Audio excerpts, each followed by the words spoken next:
All right, we made it to the top of Trey Mountain. It was a good climb. There's Nancy in the background.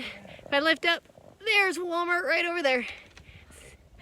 So we made it here. It's the top one. Push up. How's your foot? There's push up. Yeah, that bandage helps. So Good. we're good. We made it. Gotta go find a.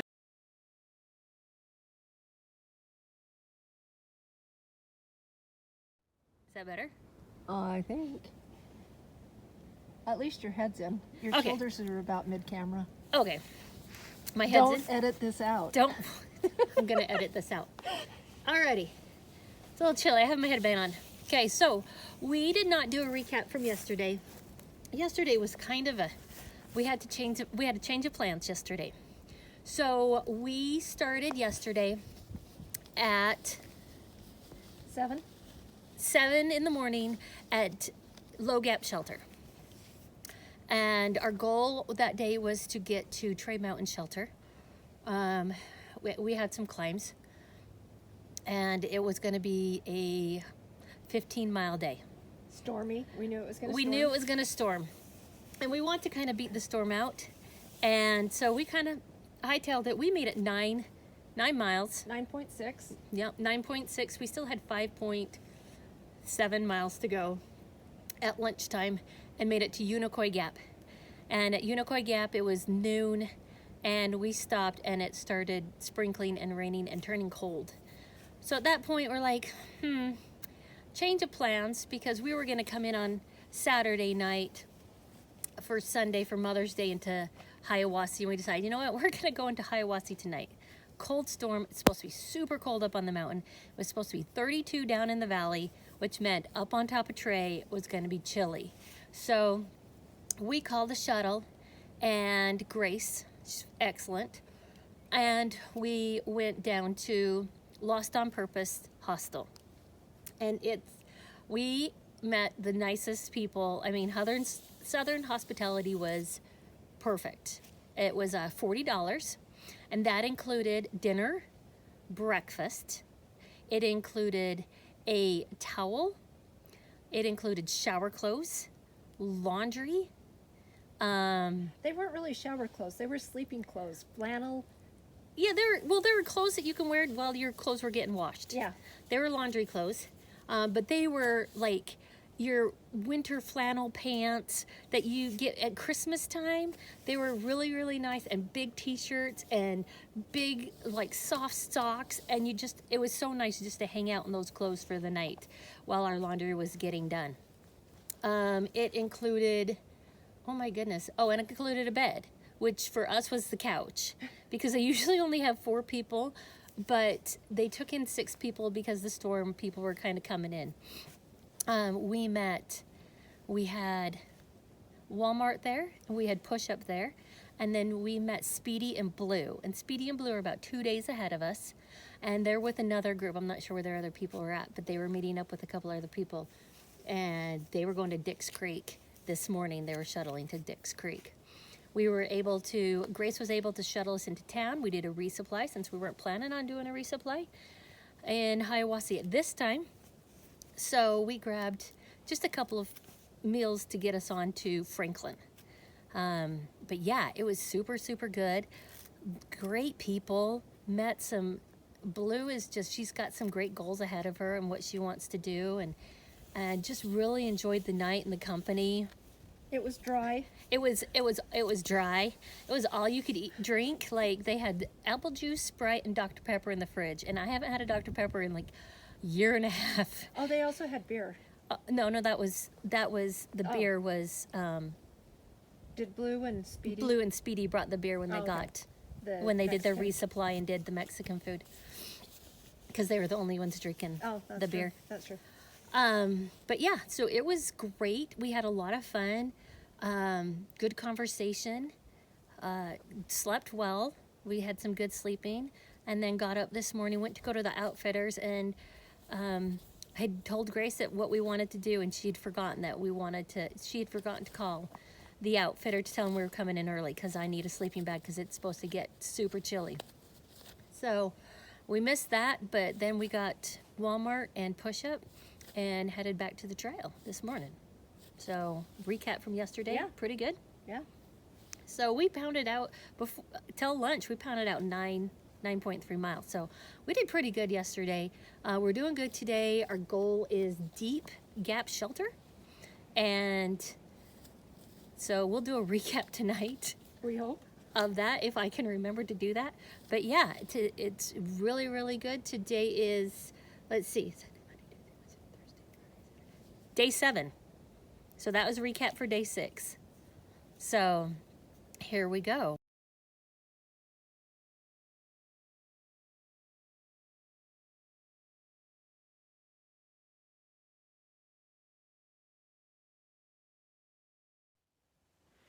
All right, it is day 7's recap. Yes, I look very cold because it is very cold. We're at Deep Gap Shelter. We started at Unicoi Gap this morning at about 10 o'clock. When we left the hostel, we went to go to the Outfitters, but the Outfitters didn't open until 10 o'clock and we left the hostel at 9.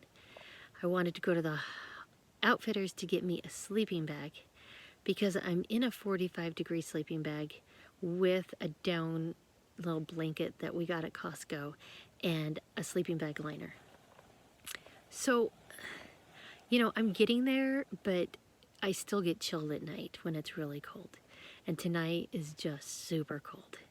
So, I've got my baklava on, yay, and my puffy is on me, and so we're gonna try and stay warm tonight. I'm gonna snuggle down into my sleeping bag. It should be lots of fun.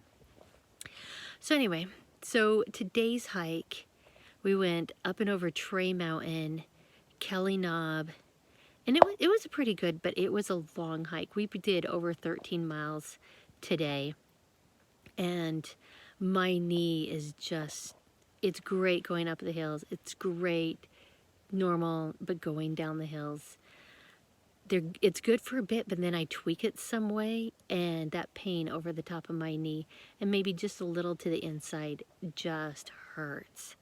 And so I have to stop.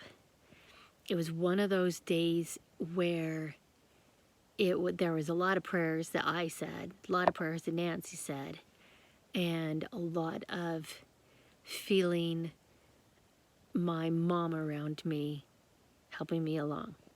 So it was kind of a long day, and got to the point where my swear word was "hey bear." So you'd hear me say "hey bear," and Nancy would say "hey bear." So we are at Deep Gap. It's been known to have a bear that comes around, but tonight, the really awesome thing we have tonight, which was funny, as I'm climbing Kelly Knob, and it was a mile, 1,000 feet in a mile, and it was steep. And I was telling Nancy, I just want to come home, go to Deep Gap and have my tent set up and have food already and a fire, and that's what I want. And we come in and we stop at the water source on the way here, and you can hear noises, and we knew of a couple hikers that were ahead of us, and I thought, oh, maybe that's them, because I had seen trekking poles along the way, and there was multiple, you could see there was multiple trekking poles. And we get in, and they aren't, they're section hikers. There are 3 cops and one of their grandsons who's 15. So I'm like, sweet, I have 3 cops here. That is awesome. So, And they had a fire. oh, and they had a fire. They had a fire going. Like, literally, I look across the valley as I'm singing Bloody Mary is one of the songs. After I was singing a medley of Fiddler on the Roof, I started singing Bloody Mary, and there was a fire, and I'm like, who's got a fire? Because the wood is so wet here. It's hard to make a fire. So they did have a fire going. So the first thing we did was cook dinner, because I get a little hangry if I don't eat after hiking so many miles. So we ate dinner, and they had this fire, and I started chilling off. I put my puffy on, I had some warm dinner, ate it all, even though it was tons of food, still ate it all. and forced it down me. And then, yeah, they had this great fire, and it was nice just to sit around the fire and talk to them. Great guys. They're from Florida. One's actually trying to be voted in as a sheriff. So, and they also do some awesome programs there for setting up security protocols for like charter schools, private schools, church schools, things like that. So super, super awesome group of guys. I shared with them my fear of bears and fear of noises at night. And they're just like, you make a noise, we'll be out there, I promise. And I'm like, you guys are so sweet.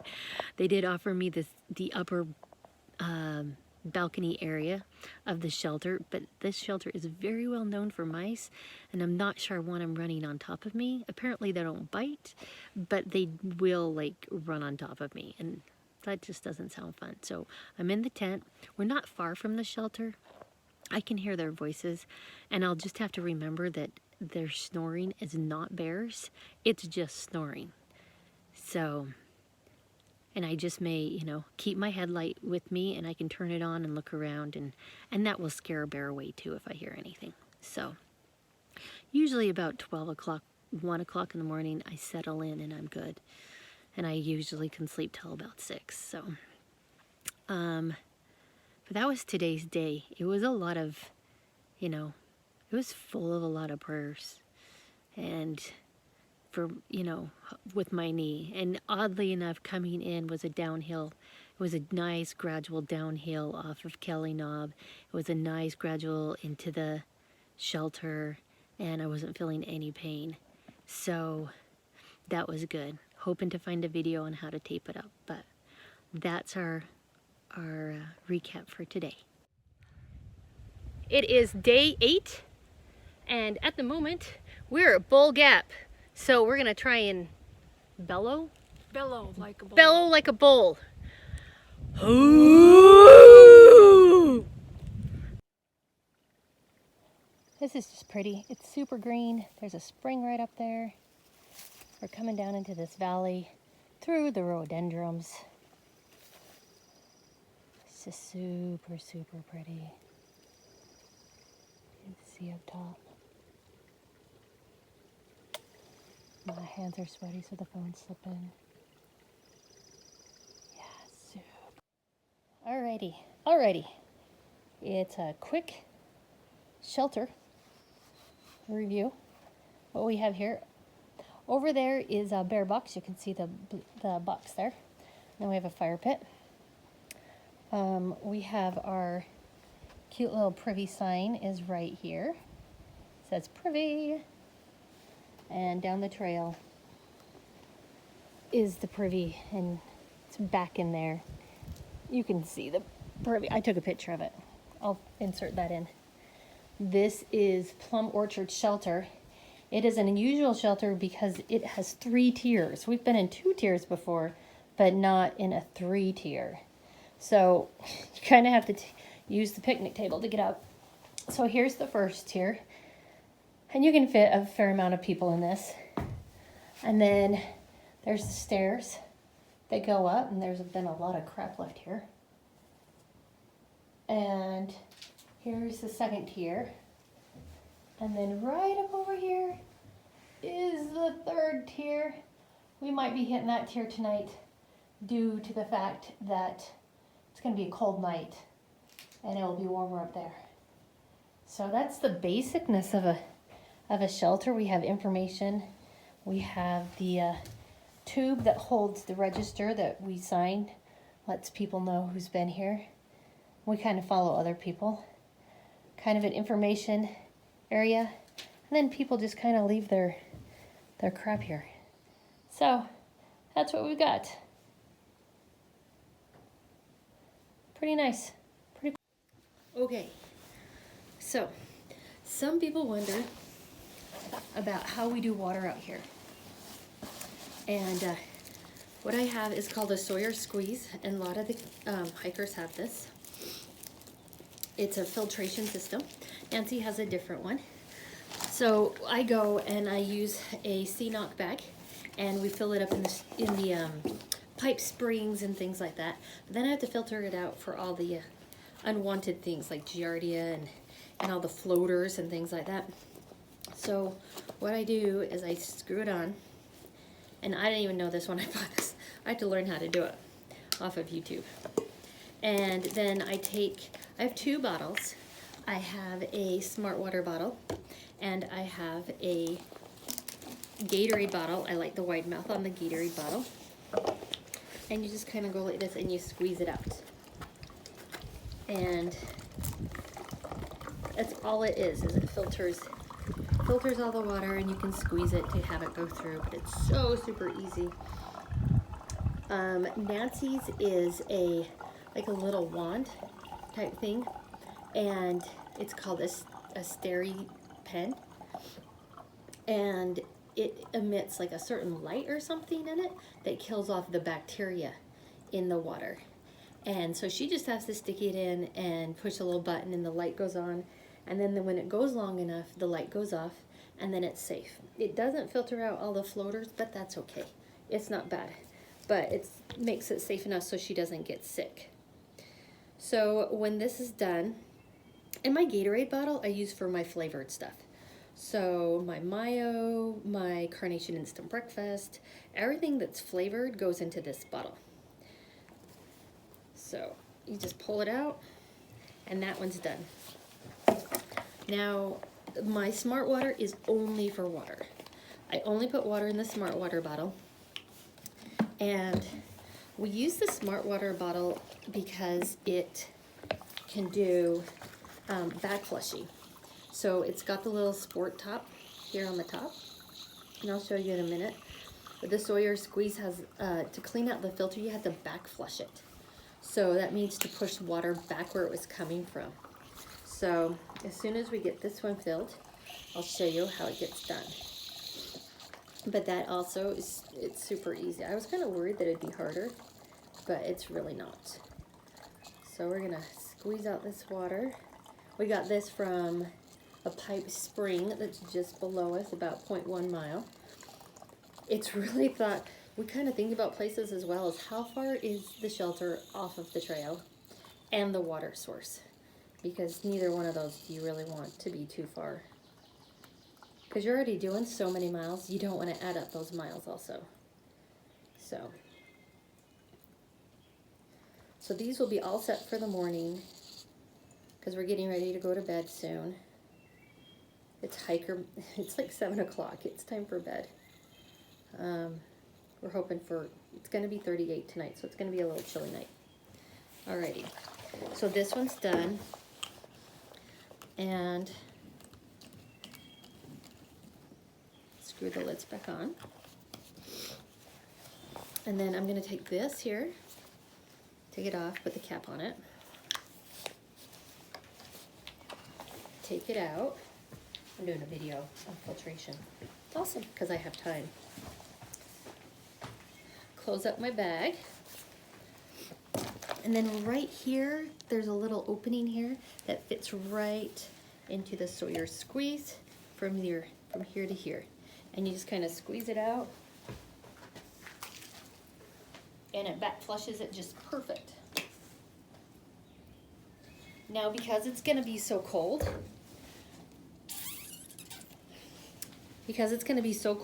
the last couple nights, what I do is I put it into its Ziploc bag, and then I stick it in my pocket in my puffy, so then it doesn't freeze. Because if you have water in there and then it freezes, it will ruin your whole Sawyer squeeze, and you won't be able to use it until you get a new one. So to try and keep that good and healthy, I keep it in my pocket during the night, so then it stays nice and good. And then in the morning, I'm all set. I have a little bit of water left over in my bag, and I'll save that. And then I'm all set. Like, this will be oatmeal water for tomorrow. And then as soon as that's done, I'll pour out some for oatmeal, and what's left I put in for Carnation Instant Breakfast. And then I'll refill it back up and call it good for the day. So that's how I filter water.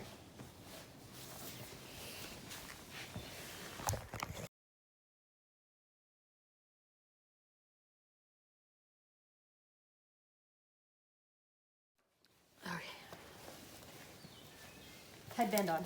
Take two. Take two. We actually already did a recap, but then when I noticed it was crooked, I went to fix it, and then it turned off, and we just kept going, and then when I went to look at it, it wasn't there. So here we go again. Take two. Recap day 8.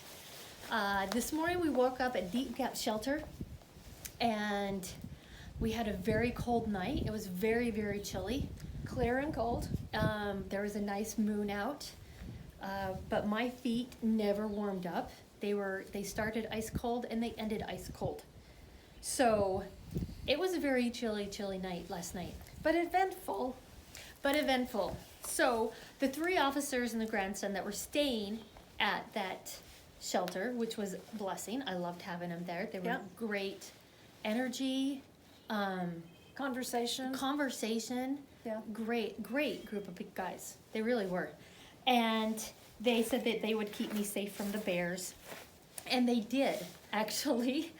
They had a bear kind of trotting in, and they said they heard, and then a little growl, and one of the guys who were out hammocking outside, 2 were hammocking inside, 2 were outside, he got his headlamp on and turned it on. One of the guys from inside got his headlamp on and came to the doorway and just, go away, bear. They said they didn't see anything, they heard something, but they think as soon as they got their headlights on, it scared the bear off.